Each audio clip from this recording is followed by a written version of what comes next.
नमस्कार, स्वागत, अभिनंदन। कैसे हैं आप सभी? और एक बार फिर आपका स्वागत उत्कर्ष के इस टीचिंग एग्जाम यूट्यूब चैनल पर। और मैं हूं आपका हिंदी मित्र सुनील खोखरिया। और कैसे हैं आप सभी?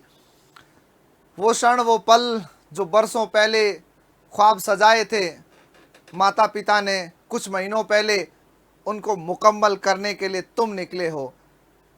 तो क्या ये सपने मुकम्मल होंगे या नहीं होंगे? क्या होगा इस परीक्षा में? बहुत सारे प्रश्न आपके मनोमस्तिष्क में चल रहे हैं। प्यारे साथियों, जैसा आप थंबनेल पे देख रहे हो, शायद आपको ऐसा लग रहा है कि पेपर होने से पहले कोई कैसे बता सकता है कि सेफ स्कोर क्या है, कितना हो सकता है, कितने क्वेश्चन अटेम्प्ट करें। ये बहुत सारे ऐसे प्रश्न, कहीं मैं भोपा तो नहीं बन गया हूं हैं? मैं पहले कैसे बता रहा हूं ये चीजें? तो इस कक्षा में मैं मेरिट की बात नहीं करूंगा, मैं बात करूंगा पेपर अटेंड कैसे करना है, पेपर में कितने प्रश्न डबल डिप के हो उनको ठीक करके आना है ना? तो इन तमाम चीजों पर हम चर्चा करेंगे। प्यारे साथियों, सबसे पहले मैं आपको ले जाता हूं, अभी जो ग्रेड सेकंड हिंदी का रिजल्ट आया था उसमें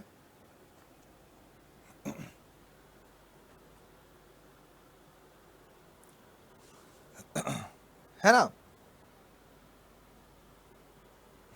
ये देखो, ये कट ऑफ आपने जरूर देखी होगी।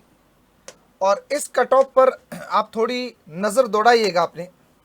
यहां पर बात करता हूं तो अनरिजर्व्ड जो है, यानी जनरल की बात 335 ठीक है, और ओबीसी 328।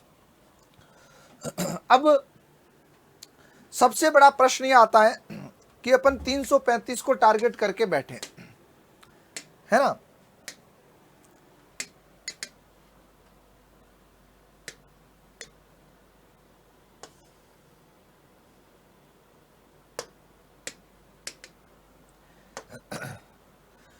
पिछली कट ऑफ जो थी वो गई है 335।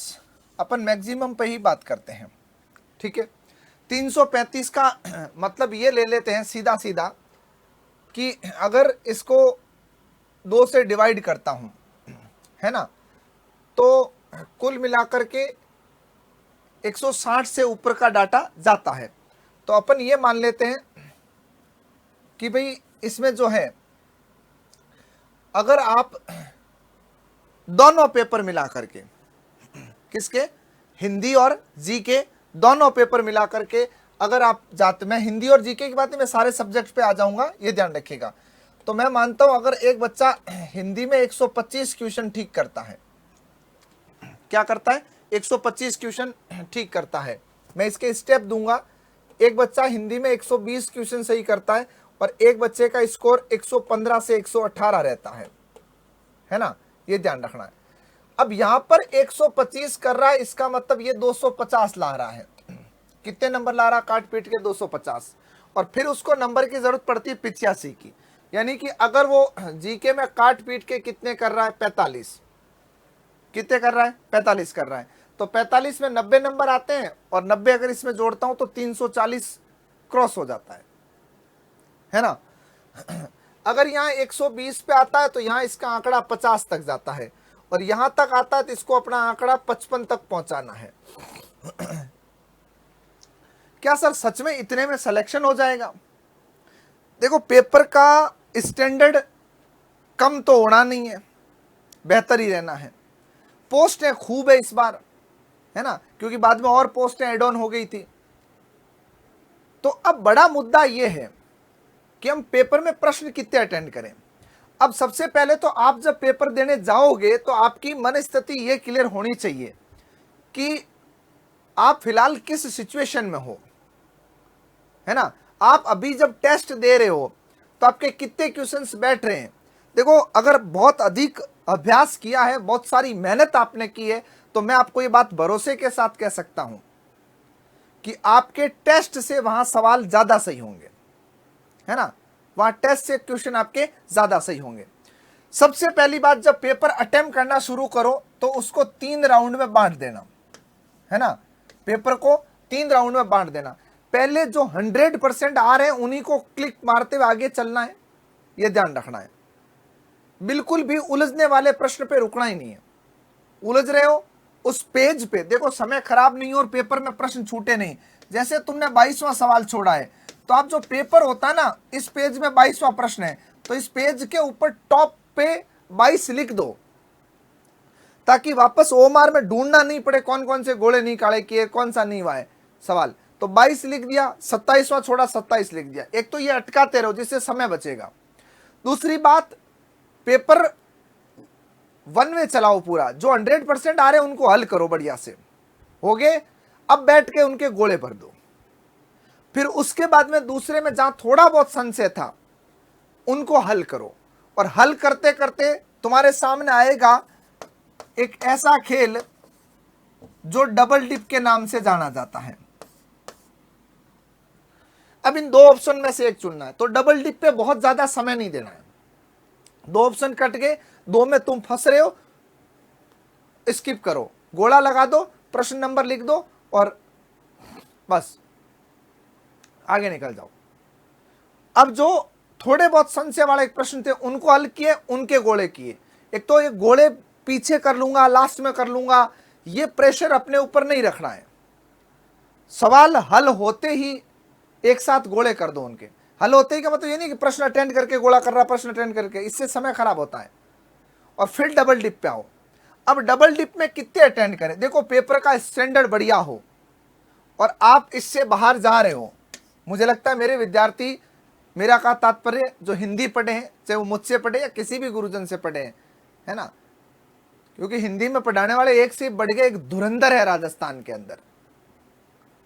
तो हमारे हिंदी वालों का कोई मुझे ऐसे सब्जेक्ट का लोड ही नहीं है।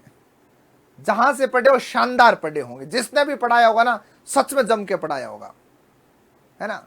ये तो मुझे मतलब मेरे सारे सब्जेक्ट टीचर्स पर गर्व है, अच्छा लगता है।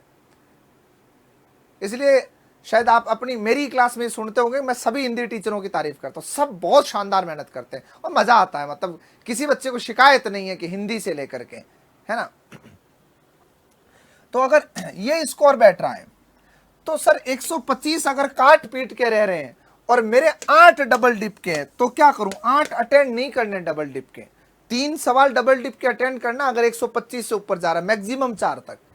डबल डिप में जनरली क्या होता है, तुम ए और सी में फंसे हो और पहली बार में उसमें ए लगाते हो, है ना, ए लगाते हो, फिर वापस आके कहते हो यार ए और डी में फंसे थे, ए लगाए, फिर इतना नहीं, ए नहीं होगा, डी होगा। जबकि आज तक इतिहास चेक कर लेना, 99% उसका उत्तर ए हुआ है। तो एक तो डबल डिप में ये चीज अटेंड करते समय ध्यान रखना है। तो आप कोशिश करें, आपका एक सेफ जोन क्या हो सकता है, हिंदी में 120 से 125 के आसपास के क्वेश्चन आपके काट पीट के बच रहे हैं, है ना।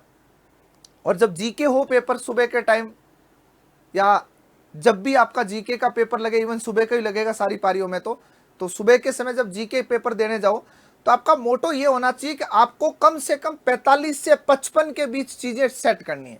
अब पेपर बहुत हल्का आ गया, ऐसा आरपीएससी कोई गलती नहीं करेगी, आ गया तो फिर तुम भी उधेड़ देना उसको, है ना। दूसरा, इन आखिरी दिनों में क्या पढ़ूं, कितना पढ़ूं, ये भी पढ़ लूं, वो भी पढ़ लूं, नहीं करना है। इस वीडियो को देखने के बाद में 1 तारीख से लेके एग्जाम तक क्या पढ़ना है वो चीजें ईमानदारी से आज ही रख देना और कसम खा लेना कि इनके अलावा कुछ नहीं पढ़ूंगा। जो चीज आपके बिल्कुल जीरो है, कुछ नहीं आ रहा है, उसको नहीं छेड़ना। अब नई किताब नहीं खरीदनी, अब चीजों को दोहराते रहें, बार बार अभ्यास करते रहें, यह ध्यान रखना है।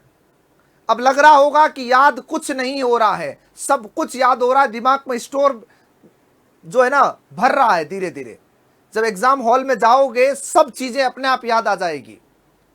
तुमने बेहतरीन मेहनत की है तो बशर्ते बेहतरीन परिणाम मिलेगा आपको। बाकी पेपर के हिसाब से लेके आपको खुद को सेफ समझना है, यह ध्यान रखना है। बहुत सारे चीजें अप एंड डाउन होती है, यह ध्यान रखना है। तो अगर इस 3 फेज में चल रहे हो तो इस फेज को आप अनुसरित कीजिएगा। पेपर का अगर मानक पिछली पेपर की तरह ही रहता है स्टैंडर्ड, तो चीजें इसके आसपास घूमेगी, ठीक है। ये कोई मैं मेरिट आकलन करने के लिए नहीं आया हूं, ये मैं उस पे ऑब्जर्वेशन बता रहा हूं आपको जो आप टेस्ट दे रहे हो, आपके टेस्ट में क्या स्कोर आ रहा है है ना। अगर पेपर बहुत ज्यादा टफ आएगा तो हो सकता है पोस्टें खाली रहने की स्थिति पहुंच जाए। हो सकता है जीके में आप 40 कर पा रहे हो, हिंदी में 110 हो रहा, उसमें भी काम हो जाए। पर इवन हिंदी में 115 से ऊपर सब्जेक्ट में तुम्हें करने ही करने ध्यान रखना है।